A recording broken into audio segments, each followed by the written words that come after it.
Hi guys, para po doon sa mga nagtatanong, nag-message sa akin kung paano ako nag-upgrade ng EMC. Nung una po kasi bumili ako ng swing arm sa market. Yet ako na rin na nagkabit. Ito po, this time, gagawin ko yung stock po mismo ng EMC. Yung square ang aking gagamitin. Bali, pinutol ko na lang din yon.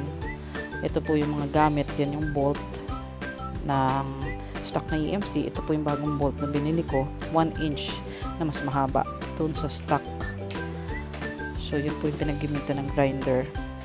Plus itong rubber kailangan din pong ikat para less tagtag. Ito po yung original bolt pa niya na aking kinalas gamit ang extended na tubo kasi medyo matigas na po yan at nilagyan ko sa ilalim ng sasalo dahil pag once na kinalas po yan para hindi bumagsak, yan, kung makita nyo naman, sasaluhin nung mismong jack sa ilalim. Ayan, kinalas ko na yung bolt. Itong bolt na to, 25 pesos isa. Bali sa bolt, ang kailangan nyo po nyan 12 pieces yung bolt. At then yung rubber naman na kulay orange, 16 pieces. 8 yung ikakat nyo sa ilalim. Yung both side, ikakat nyo kasi yun po yung magiging rubber sa ilalim ng swing arm.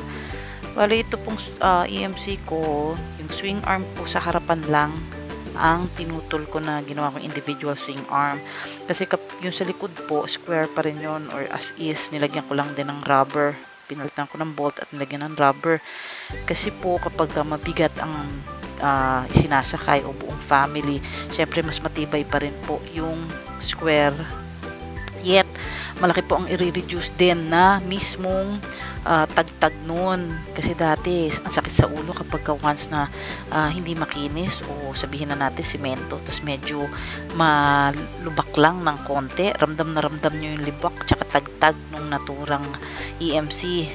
Ayon na rin sa aking personal experience. So bali yung likod niya stock lang na nilagyan ko na lang din ng mga rubber, pinalitan ko ng bolt at bawat bolt nilagyan ko ng rubber, so malaki rin ang marireduce niya sa tagtag at saka yung mga bitin-bitin na biglang umangat yung harap, hindi ka naaandar.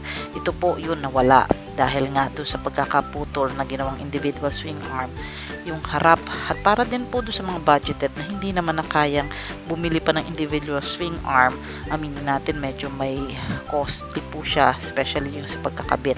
So DIY lang po. Salamat!